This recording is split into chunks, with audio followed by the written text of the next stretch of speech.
Assim, antes de mais nada, a gente tem que deixar bem claro uma coisa logo no começo do vídeo. Se algum dia a gente for brincar de Tartaruga Ninja, eu sou o Michelangelo, tá? Que é a tartaruga mais legal.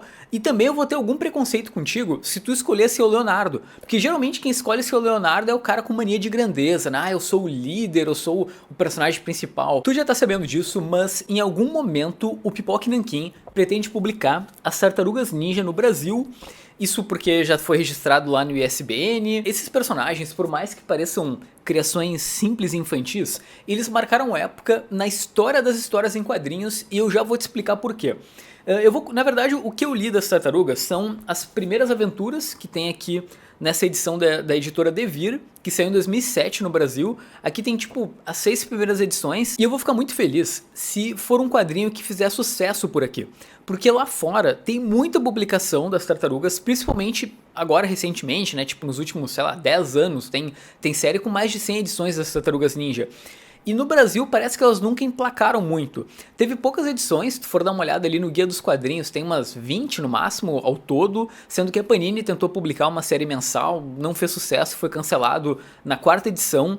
Então tomara que essa iniciativa do Pipoca Nanquim dê certo e que a gente tenha mais material desses personagens no Brasil. Tá, mas vamos lá. Por que esse quadrinho ele é tão impactante na história das histórias em quadrinhos? Basicamente, as Tartarugas Ninja foram o primeiro quadrinho independente a quebrar a barreira de sucesso.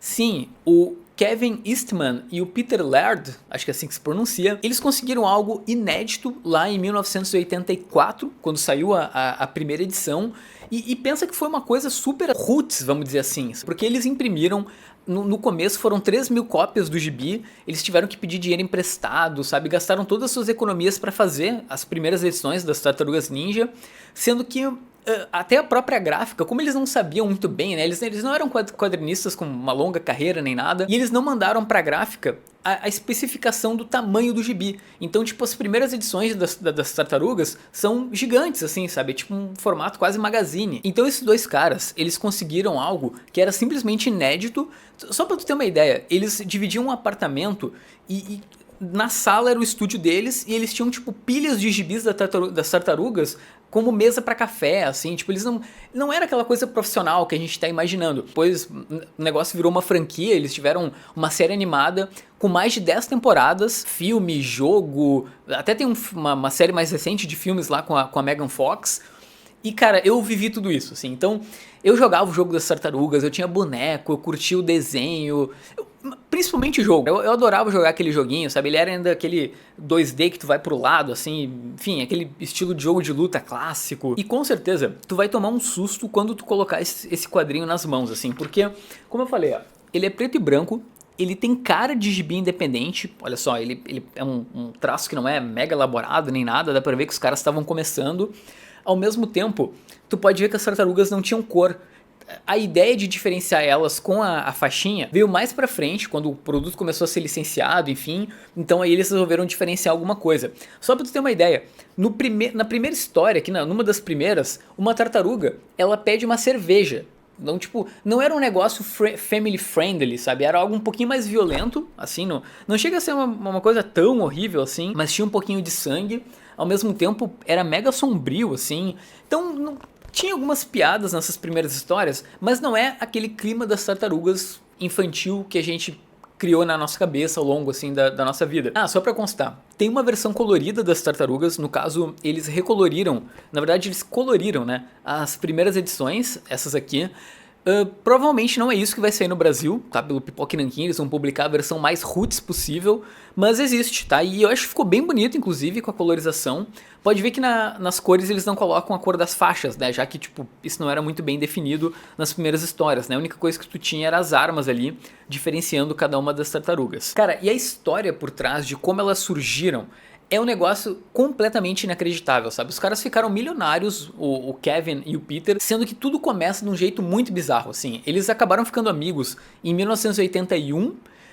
4 anos depois, eles estavam dividindo um apartamento, um deles trabalhava como cozinheiro, sabe, tipo num restaurante, fazia lagosta, e de noite eles se juntavam ali pra desenhar. E aí numa noite, eles estavam bebendo em casa, assim, tipo, assistindo um monte de filme, série, enfim, e de repente, um deles, que mais especificamente é o Kevin, ele resolveu brincar com o Peter, e ele desenhou uma tartaruga humanoide com uma máscara e uns nunchakus. O Peter achou aquilo super engraçado, era uma das coisas mais toscas e engraçadas que ele já tinha visto na vida. E o Kevin, ele chamou de tartaruga ninja. Aí o Peter colocou tartaruga mutante adolescente ninja. Aí, enfim, assim surgiram as tartarugas. Inclusive, tu pode ver, esse é o primeiro desenho, tá? Essa é a primeira versão que a gente tem dos personagens. Tá, mas vamos lá. Do que trata esse gibi? Sim, tem uma história extremamente coesa por trás, tá? Não é só uma justificativa pra ter tartaruga ninja batendo em bandido. Tem um acidente onde cai um material radioativo no esgoto de Nova York.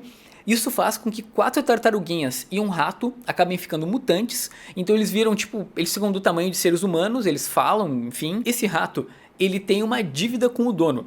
O dono dele era um artista marcial e esse rato, que é o que vai ser o Mestre Splinter, ele aprendeu a lutar observando o dono de dentro da gaiola.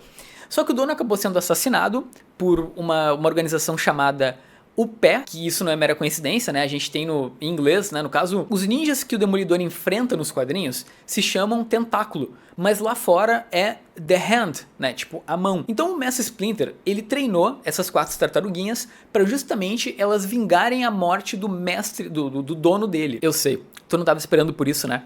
É uma baita de uma história horrível de vingança, honras samurais, é algo bem elaboradinho assim, pelo menos na primeira parte. Mas assim, não cria muita expectativa pra quando tu for ler, porque, sendo bem sincero, é um quadrinho muito simplório, assim, no sentido de que ele é divertido, tá? No caso assim, existe a questão nostálgica e existe a questão diversão. Eu diria que ele é 70% divertido e 30% nostálgico, sabe? Ele não é, nossa, caraca, nota 10 de 10. Os vilões são toscos e megalomaníacos, sabe? Tem um monte de coincidência na história. Ao mesmo tempo, tem uma parte de diversão. Por exemplo, as tartarugas, elas vão enfrentar ninjas, elas vão enfrentar o Destruidor, vão enfrentar um exército de cães robóticos, vão enfrentar alienígena, fugir da polícia, bater em bandido na rua. Cara, é legal, sabe? É divertidinho. Mas o principal aqui é que o gibi ele tem um clima que alterna entre o sombrio e o divertido. E as tartarugas, elas têm uma personalidade de adolescente. Então elas estão sempre fazendo besteira, sabe? Cara, surge uma oportunidade de fazer alguma bobagem, elas vão lá e se jogam. As primeiras edições eu achei excelentes, assim, nesse encadernado, sabe? Até a edição número 5, eu tava tipo, uhul, cara, Tartarugas Ninja é o que eu precisava ler na minha vida, assim, desde que eu era pequeno. Quando chega na última parte, na verdade que nas duas últimas, aí vai ter uma aventura no espaço. Aqui o gibi fica ruim, cara. Nossa, aí é uma pataquada, essa tartaruga lá num lugar que não tem nada a ver. Enquanto é na cidade, é divertido. Tá, se tu quer uma opinião sincera, como eu falei, se tu é fã de tartarugas, tu tem que dar uma lida, tá? Eu acho que é legal justamente pra tu conhecer a origem delas, ainda mais que se tu é fã de quadrinhos. Vai ser legal tu ver, tipo, cara, o primeiro quadrinho independente a fazer sucessos. As Tartarugas Ninja acabaram sendo um símbolo pra autopublicação. Porque como eu falei, os caras estavam, tipo, imprimindo gibi na sala de casa e vendendo. E conseguiram uma franquia gigantesca. É legal o fato de que tu te sente também lendo uma coisa mais roots, porque depois, quando as tartarugas se venderam pro sistema, ficou algo muito mais pasteurizado, né? Então aqui tu tem tipo um pouco mais de violência, menos piada, tem um traço sujo que não tem a ver com, parece mesmo o quadrinho underground. Enfim, vale a experiência, mas tu não vai com uma expectativa absurda, certo? E assim, sendo bem sincero, eu não tenho essa informação, mas aparentemente esse gibi deve vir com bookplate. Imagina tu ter um bookplate assinado por uma ou duas lendas dos quadrinhos, sabe? Caras que conseguiram do zero criar um mega sucesso, que é uma experiência que no mínimo seria inspiradora, sabe? Tu vê o que esses caras conseguiram. Eu espero que esse vídeo tenha sido legal, mas agora é o teu momento. Tu já leu essas histórias das tartarugas? O que tu acha? E o principal, quem tu era quando era criança? Tu era o Michelangelo, Donatello, Leonardo e o... Cara, eu sempre esqueço o nome da última. Foi muito bom te ter por aqui, tá? Tchau, tchau.